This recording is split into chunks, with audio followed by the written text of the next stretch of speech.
Cris Atala já está por aqui com a gente, trazendo a coluna Investindo de Fato e orientando sobre o cenário econômico no Brasil e no mundo. Cris, bom dia, seja bem-vinda mais uma vez. Bom dia a todo mundo. Pois é, Daniel, mais uma vez a gente teve aí a semana marcada por a questão do endividamento do Brasil ainda, isso aí está sempre no radar.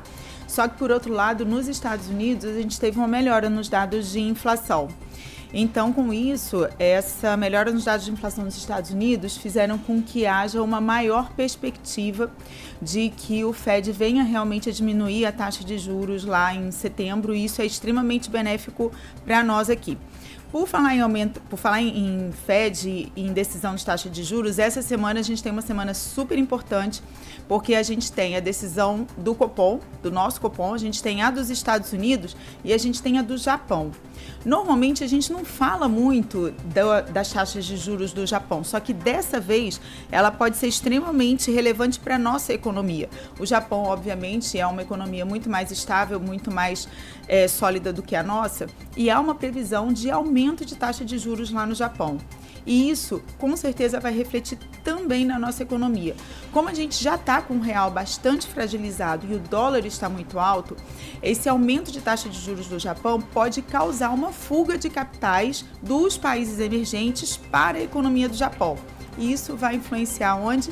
Diretamente no dólar.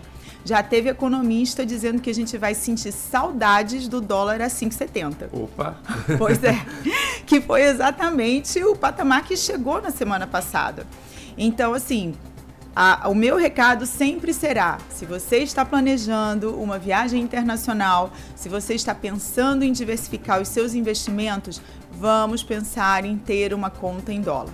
O Ibovespa no ano, ele ainda está negativo, enquanto que as bolsas dos Estados Unidos subiram sem parar. O que deu certo nos investimentos nesse ano de 2024?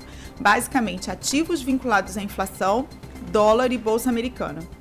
Nossa economia ela corresponde somente a 2% da bolsa mundial. Então, assim, se a gente quer realmente uma economia diversificada, a gente tem que pensar em diversificar os nossos ativos, inclusive o risco país. A gente teve uma quase estabilidade, né, no Ibovespa na última semana, foi uma queda de 0,1%, não é? O que é que a gente tem de perspectiva para essa semana, Cris? Então, o que a gente teve, até voltando a falar do Ibovespa da semana passada, a gente teve uma certa gangorra e no meio da semana a gente teve uma queda fabulosa e na sexta-feira a gente voltou a ter algum tipo de recuperação. Essa queda, ela foi basicamente formada por influência das Big Techs dos Estados Unidos que acabaram impactando aqui no Brasil também. Apesar dos resultados terem sido bons, principalmente da Alphabet, que é da Google, e também da Tesla, não foi tão bom, mas enfim, começou a haver uma dúvida no mercado se essa alta das Big Techs ela vai se manter. Há já um certo medo de que toda essa subida que aconteceu tenha sido uma bolha. E que a inteligência artificial não consiga trazer para essas empresas o resultado, o lucro que estava se esperando. Então, hoje, nesse momento, tem uma grande incógnita. As Big Techs, elas são uma bolha ou elas realmente vieram para ficar e somente tiveram uma queda de rentabilidade? Isso impactou a gente bastante. Outro impacto grande que teve na Bolsa Mundial foi a queda do consumo de marcas de superluxo. Isso realmente também acendeu uma luzinha vermelha, porque as marcas de superluxo, elas foram muito resilientes ao longo de todos esses últimos anos, inclusive durante a pandemia. Então, isso também deu uma sacudida no mercado. Na sexta-feira, a gente teve uma boa recuperação. Essa boa recuperação ela foi puxada principalmente pelos preços das commodities e também pelo resultado da Vale. A Vale reportou um aumento de mais de 200% de lucro, vai distribuir super dividendos, então isso deu uma animada no mercado na sexta-feira. Cris, você já citou aí a questão dos gastos, né? É sempre um debate muito intenso na política brasileira, a falta de um corte mais efetivo nos gastos do país. E aí essa perspectiva de conseguir ter superávit, enfim, toda essa questão. Temos agora a âncora fiscal nova que foi aprovada pelo Congresso, teve ali a participação do governo. Como é que está se encaminhando? O déficit primário do governo central foi de 38,8 bilhões de reais em junho, acima das expectativas do mercado. São notícias ruins, né, de tendência aqui para o nosso país. São notícias ruins e elas se somam àquilo que a gente estava falando de dólar forte, de probabilidade de alta da taxa de juros no Japão. O que acontece é o seguinte, nós tivemos um aumento de 59% no déficit primário do país. Isso faz com que o custo do Brasil para se financiar torne-se muito mais alto. Se o Brasil tem um custo para se financiar mais alto, isso gera automaticamente um aumento na inflação e também um aumento do dólar, porque há uma natural fugida dos investidores de um país com um risco e um descontrole tão grande quanto o nosso em direção a economias realmente mais controladas, que não tenham esse déficit tão grande. Inclusive, gente, com muitas aspas, tá?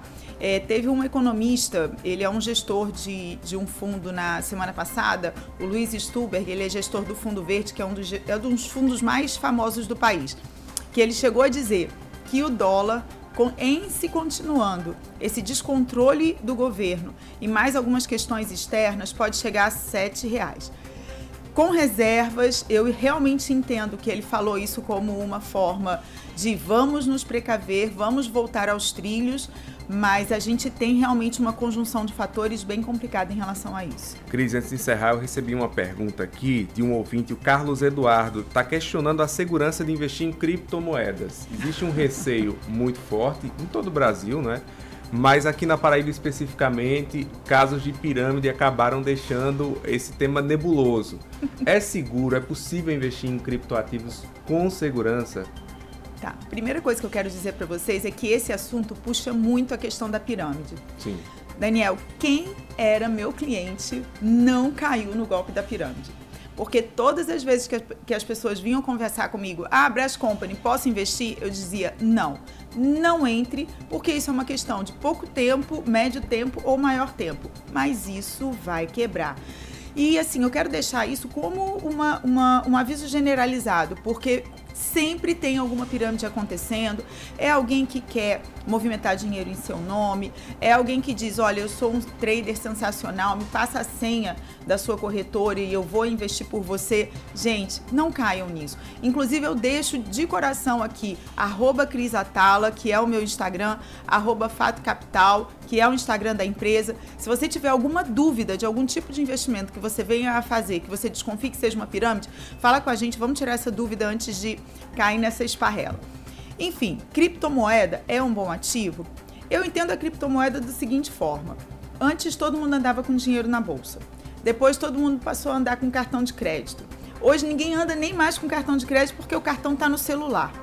A criptomoeda, ela é uma forma de trocar valores entre instituições, entre pessoas, de uma forma mundial, sem haver necessidade de fazer câmbio, de pagar spread, de haver alguma demora. A criptomoeda provavelmente ela vai passar a fazer mais parte da nossa economia conforme o tempo for passando. Porém, há critérios.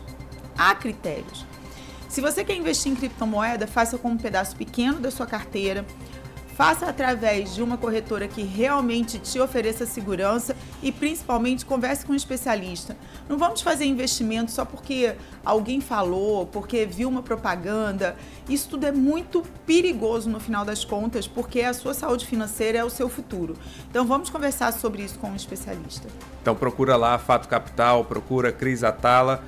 Agenda da semana, Cris. Perspectivas para essa semana, como é que está a movimentação econômica para esta semana que começa agora? A gente vai ter a super quarta, a gente vai ter decisão de juros no Brasil, nos Estados Unidos, no Reino Unido e no Japão. Então tem muitas decisões de juros para a gente acompanhar durante essa semana, porque todas elas vão refletir na nossa economia e no modo como nós investimos.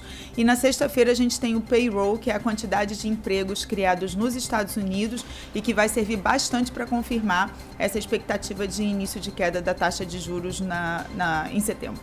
Vamos reforçar então os contatos da Fato Capital e também o seu para quem quer seguir e acompanhar nas redes sociais.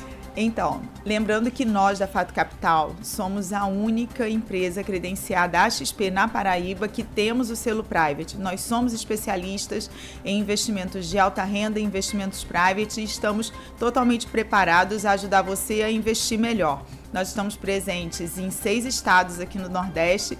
O meu Instagram é @crisatala, tem o Instagram da Fato Capital, @Fato Capital. Obrigada ao cliente, ao ouvinte que mandou pra gente essa pergunta, e a gente está aqui super preparado, super disposto a falar sobre qualquer assunto vinculado à economia, finanças e investimentos com vocês. Toda segunda-feira aqui no Jornal da Manhã e também na programação da Jovem Pan ao longo do dia. Obrigado, Cris. Até semana que vem. Obrigada, até semana que vem.